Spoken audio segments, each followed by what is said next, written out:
think of India, what do you think of? Noise, traffic, overcrowding, Princess Diana sitting alone at the foot of the Taj Mahal? Well, not me. I think of the incredible people who have so kindly donated to helping Spook and I raise money to help save and protect animals such as elephants, tigers and dogs. The money raised will go directly to Wildlife SOS, the BANNERGHATTA Tiger Sanctuary, Animal Aid Unlimited India and Pag Amuma Sanctuary.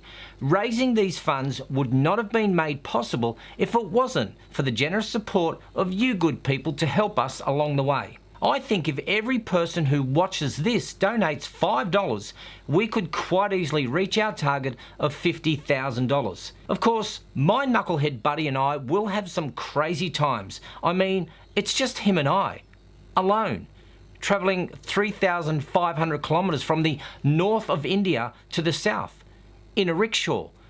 We'll be scared, happy, sad, mad, bad, but most of all, we'll be lonely.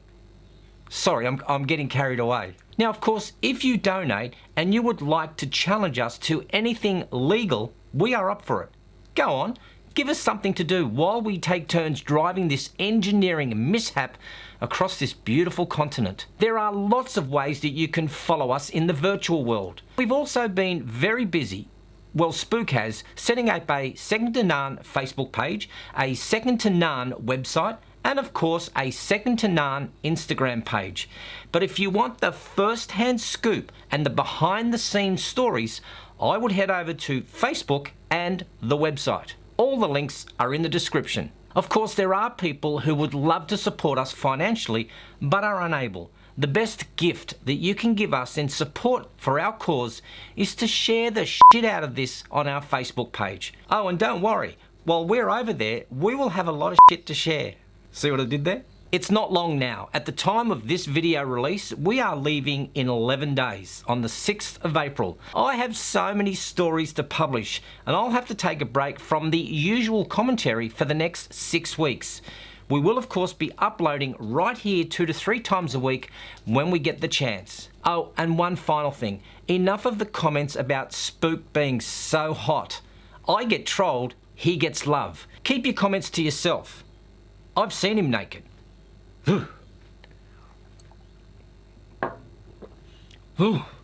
Strap in, Rudy, because I don't think you're going to like this one. On March 16th, a 17-year-old boy made international headlines for smashing an egg on Australian Senator Fraser Anning's head in response to the terrorist attack at 2 mosques in New Zealand, which left 50 people dead. The politician had released a statement saying, "While Muslims may have been the victims today, usually they are the perpetrators." What a knob. The real cause of bloodshed on New Zealand streets today is the immigration program which allowed Muslim fanatics to migrate to New Zealand in the first place. I said it once and I'll say it again. What a knob Fraser Anning is. He does not speak for me or the vast majority of Australians and people from around the world. But it's not him who I want to talk about. It's EGGBOY, who for some reason has been given a hero status. The story goes something like this. William Connolly, who quickly became known as EGGBOY, was thrust into social media fame after the 17-year-old egged Fraser Anning after the senator blamed the New Zealand's mosque attack on the country's immigration program. The egging happened on a Saturday while Anning was addressing reporters following an event. Video shows Connolly holding up a cell phone before smashing an egg into the back of the senator's melon. Anning then turned around and slapped the kid across the face before EGGBOY was tackled to the ground. Take a look. A lot of things happen when people are getting attacked in their own... A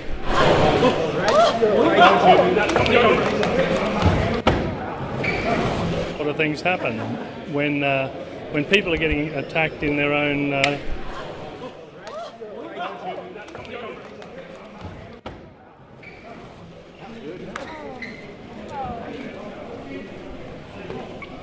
A GoFundMe page was set up for our hero EGGBOY to help cover any legal fees and more eggs. However, since Connolly's newfound fame, the original goal had been raised to $50,000 in homage to the 50 victims of the Christchurch terrorist attack. EGGBOY William, plans to send a majority of the money to the victims of the Christchurch terrorist attack. Some of the Twitter comments included, "Eggs do no permanent damage, but racism and extremism do."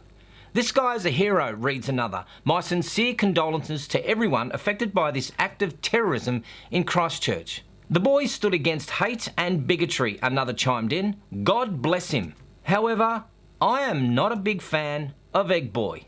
Slow down, take a breath, and have a whiskey. Here is my take on it. This boy has parents, and if I can generalise a bit, I see weak parenting of boys like this that is creating a generation of entitled brats who think they are owed the world and can lash out in violence to get social justice warrior status. This has come about from this boy being raised to see the world as one giant personalised, all singing, all dancing, 24/7 catering service exclusively for him. It is based around the psychological phenomena of the child-centred parenting movement that sprung up in response to the more authoritarian parenting practices of past generations that may have gone too far. I can see how there is so much pressure on the parents driven by guilt. So for boys, case in point, his template on how to be a man, how to relate to people is a direct result of how he was raised and the sense of entitlement he thinks he deserves. I think I said it before, Fraser Anning is a knob. Would I have liked to have egged him as well? Hell yes. But you see, I have impulse control, something so many people lack. Laying a hand on another person in anger or disgust is not cool. Wasn't there an English author named Evelyn Beatrice Hall who said, "I disapprove of what you say, but I will defend to the death your right to say it"? I mean, how Fraser Anning even got into politics is a joke. In itself, he is the accidental senator. Just 19 people voted for him at the 2016 election. 19. He got into Parliament anyway, gaining a $200,000 taxpayer-funded salary and a platform from which to spew his dangerous bile. Up until last week, we all saw Anning as an inconsequential sideshow, doomed to leave the Senate at May's election and to fade back into irrelevance. How pathetic is Australia's electoral system to allow Anning to become a senator with so little support?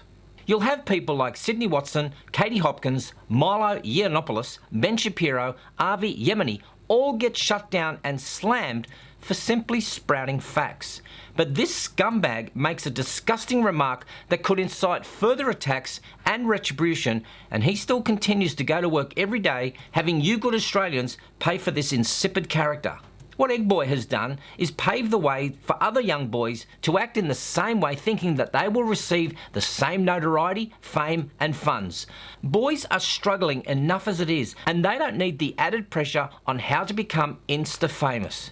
Here is my final thought. If you think it's okay for someone to retaliate in violence to another person regardless of the situation, what does that say about your character assessment of everyone else that you know and love? It's a horrifying possibility and too much for some to bear. Worse still, what if you have genuinely supported any of these two characters? What does that say about you? Have you then tacitly supported their actions? This private belief means you are more likely to support the accused person even more strongly in order to reinforce your own long-held beliefs. When we see an individual attacking figures of higher power or status, we are witnessing a fairly standard human response to conflicting and distressing information. Thinking about smacking someone across the chops is one thing. Acting on it is a whole different ballgame. As usual, this is your opportunity to say what is on your mind. Do you agree that EGGBOY is nothing but an entitled brat and Fraser Anning is a knob? Or are you in support of Will Connolly?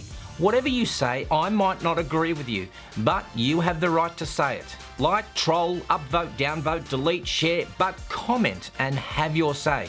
Now go away and make an omelette. Can't wait what you have to say, Rudy. I'm Gerald Pauschmann for The Point TV.